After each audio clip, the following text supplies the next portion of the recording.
Katika upepo mkali unaovuma juu ya maji ya Ziwa Victoria, hatari ya ajali za usafiri majini inaendelea kuwa tishio kwa wavuvi na wasafiri wanaotegemea ziwa hili kwa maisha yao ya kila siku.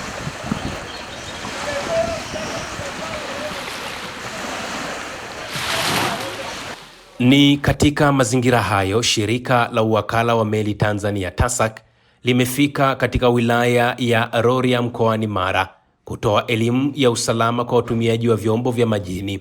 Vifaa okozi vinaweza kutumika viwepo, kwa sababu ukiwa kwenye maji nchi kavu yako ni mtumbwi, lakini kuna wakati unafika mtumbwi sio salama tena kuwepo. Kwa hiyo kwa mazingira hayo inabidi uwe na kifaa kinachokuweza kukusaidia kukutunza wakati unasubiri msaada ili uweze kuja kuokolewa kutokana na taarifa. Lakini kingine, mnapokuwa mnaondoka kwenda kufanya shughuli zenu, aidha ni ya uvuvi au ni usafirishaji abiria au mizigo, tunashauri kwamba ni vizuri ukatokea kwenye mwalo unaojulikana ambao kuna viongozi, utaacha taarifa zako. Lakini pia kabla ya kuweza kuanza safari, ni vizuri kutafuta zile taarifa za hali ya hewa kwamba katika wakati huo sasa hali ya ziwa ikoje. Kupitia mafunzo hayo, wavuvi wameelimishwa namna sahihi ya kutumia vifaa vya uokozi, ikiwemo kuvaa jaketi okozi pamoja na kuzingatia sheria na taratibu za usafiri majini. Kwa hiyo kupitia hii elimu tuliopewa na TASAC, naamini tunaenda kunufaika sasa. TASAC wanatukumbuka kweli. Mimi nimefurahi na somo hili mliotuletea, kwa sababu huko nyuma kweli tulikuwa tupati somo kama hili. Inabidi tuchukue utaratibu wa maboya kwanza kabla hujapanda kwenye mtumbwi. Alafu uvae, ukifika ziwani inabidi ufanye kazi una maboya. Lakini kulingana na wengine hawafuati utaratibu hiyo. Maka akivaa maboya anasema kwamba maboya inambana kwenye maji. Usalama wangu nikishazama au nikaanguka utumbi kiniangusha, inabidi kwa naweza nikaogelea, kinishinda basi naweza nikafa. Sasa nitafanyaje sasa, kwa sababu niko doro huko hakuna kitu cha kushika. Huko huwezi kushika lolote. Sasa kwa nini nyinyi mvai life jacket? Life jacket sisi mimi kwa nafsi yangu kwamba sijapewa. Sijafanya nini? Sijapewa. Nikipewa navaa. Mbona wanasema ninyi mnasema mnaona mkivaa zina wabana? Hapana. Kuna watu ambao wanasema hivyo, lakini sio mimi kwangu. Binafsi yangu natamani kwamba nivae life jacket kwa sababu ni kulinda maisha yangu. Pale ninapoenda sikamati mti, bali nina mtumbwi. Na kuna upepo mbalimbali. Inaweza kavuma kaangusha mtumbwi, nikafanya nini? Nikapata kuokoka. Sio desturi uweke life jacket mto. Sio mto ule. Ni kitu cha kuvaa wakati hivi usiku, inaweza kukusaidia maisha yako. Iwe mchana inaweza kukusaidia maisha yako. Sio kwamba unaivua wakati ukishaivua unaweka hapo, unaweka mtu ya kulalia. Sio desturi hiyo. Elimu hiyo imekuja wakati muafaka, hasa katika kipindi cha upepo mkali na mawimbi makubwa kinachoanza Januari hadi Septemba katika Ziwa Victoria. Katika kipindi hiki cha mvua, upepo unakuwa ni mwingi na mawimbi yanakuwa ni mengi sana ziwani. Kwa hiyo imekuja kutusaidia sana. Na maboya tunawapa wavuvi wetu ndio wanaoenda nayo ziwani, kwa sababu tunajua hali ya hewa kwa sasa sio nzuri. Wavuvi wenyewe wanakuwa na matatizo kwa sababu unawapa maboya, havai, anatunza. Na hata ule muda wa kuondoka unawasimamia kwamba vaeni maboya. Wengine wanapofika kwenye mtumbwi, lile boya wanageuza linakuwa mto, wanalalia badala ya kuvaa. Nafikiri ni kuendelea kutoa elimu, kuwaelimisha wavuvi. Ina maana mnapokuja kwenye vikao na wao wanaitwa kwa wingi ili wapate ile elimu. Mbali na elimu, wavuvi pia wameiomba serikali kuboresha upatikanaji wa vifaa vya uokozi na kuchukua hatua kwa wanaokaidi sheria za usalama. Kwanza tupate boya moja kubwa na watu kuchukua watu 4 ni vizuri zaidi, sababu huwezi kukimbia nalo. Upepo mkali ukiwepo watu waende ziwani. Watu tunapumzika. Kama hali ya hewa ni mbaya tunapumzika, twende ziwani. Kuna wengine wanaenda lakini wengi hawaendi. Sasa mtu anaona kwamba kama hali ni mbaya kwani ende ziwani, lakini kuna wengine wanaendaga hivyo ila wanaenda mitumbwi michache.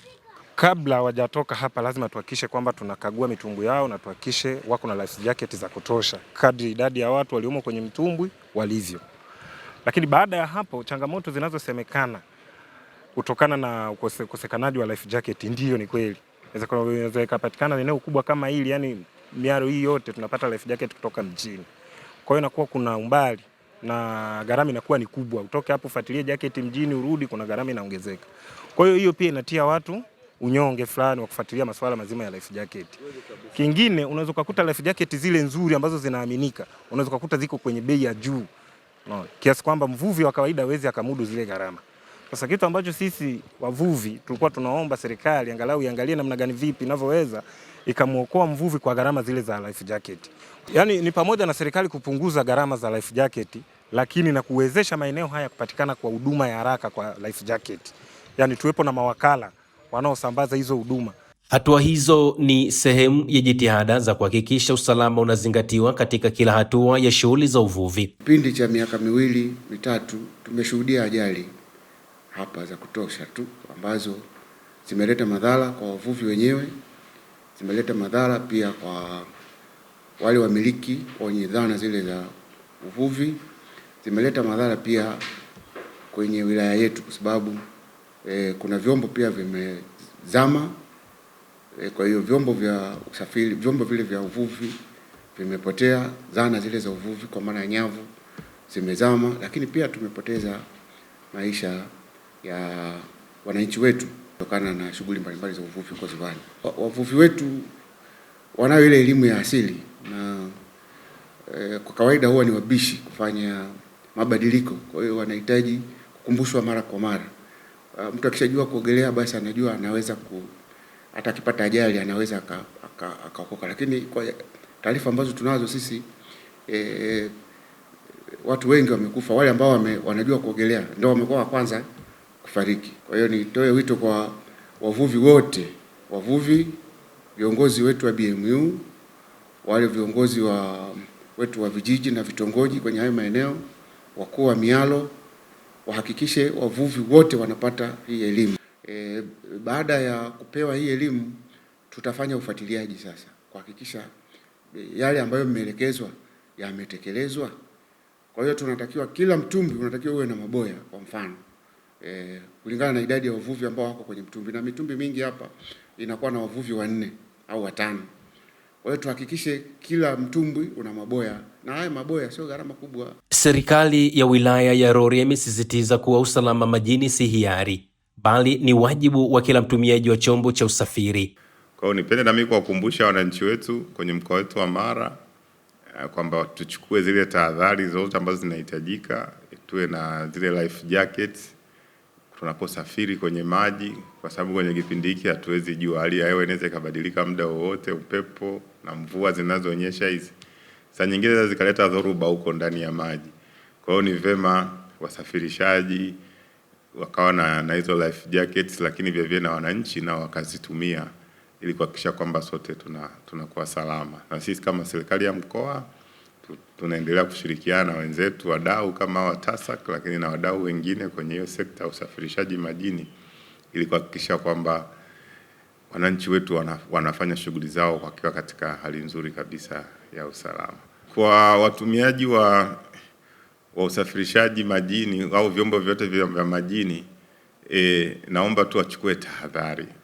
Kama umeona hali ni ngumu kabisa, basi ni vema hata siku hiyo kairisha shughuli zako, lakini tuhakikishe kwamba tunakuwa na vifaa vile vya kujikinga na kuhakikisha kwamba tunakuwa salama, kama majaketi ya uokozi ambayo yanatakiwa kwa sheria zetu, inatakiwa kila msafirishaji au kila chombo kiwe nayo.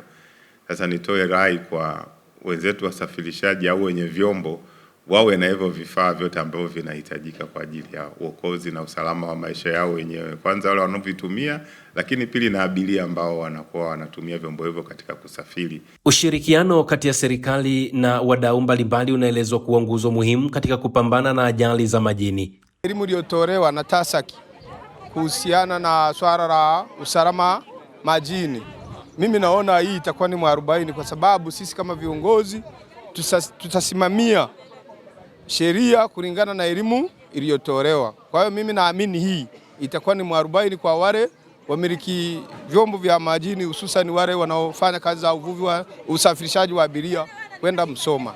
Kwa ni mazoea, kwa sababu hatukuwahi kupata elimu kama tuliyopata leo, na kwa vile sasa tumeipata, mimi naamini kila mtu sasa atakuwa ni mwalimu kwa wenzao. Rai yangu ni kusimamia tu sheria na elimu iliyotolewa kwamba kila mvuvi anapotaka kwenda ziwani avae life jacket kwa usalama wa maisha yake.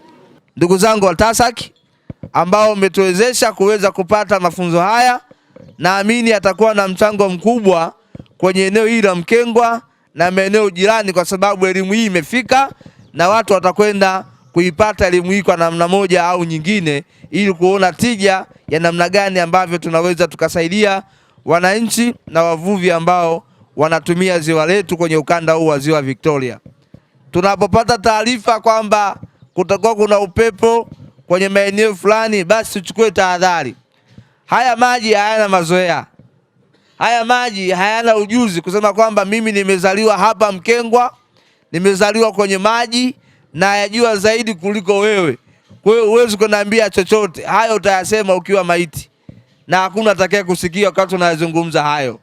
Kwa hiyo tuchukue tahadhari ili kuepukana na haya mambo ambayo hayatakuwa na tija hapo siku za usoni. Baada ya kutoa elimu, tumebaini kuwa baadhi ya wavuvi ambao wanapewa life jackets na wamiliki wa vyombo, life jackets hizo hawazitumii kwa ajili ya manufaa ya kuokoa maisha yao. Sisi kama TASAC tunatoa rai kwa wavuvi hao, kila wakati wanapokuwa wanafanya kazi zao za uvuvi wahakikishe kwamba wanavaa life jacket zao. Na baada ya zoezi hili la utoaji elimu, tutafanya ukaguzi wa kina kufuatilia kwamba kuhakikisha kwamba kila mvuvi anapokuwa majini ahakikisha anapofanya kazi zake anavaa life jackets kwa ajili ya kuokoa maisha yake. Na kama tutabaini katika ukaguzi huo kwamba labda mvuvi hajavaa life jacket, hatua kali za kisheria zitachukuliwa dhidi yake, ikiwemo kutoza faini au hata kwenda jela kulingana na vifungu vya sheria vinavyosema. Dhamira ya TASAC kuona kwamba kila mvuvi anapoingia majini anafanya kazi zake na kurudi akiwa salama, akiwa na life jacket, amevaa life jacket yake vizuri. Kwa ujumla, juhudi hizi za TASAC zinaendelea kuleta mwanga mpya wa matumaini kwa wavuvi na wasafiri katika Ziwa Victoria, kwamba usalama unawezekana endapo kila mmoja atachukua hatua stahiki. Usisahau kusubscribe, like na kubonyeza alama ya kengele. Asante.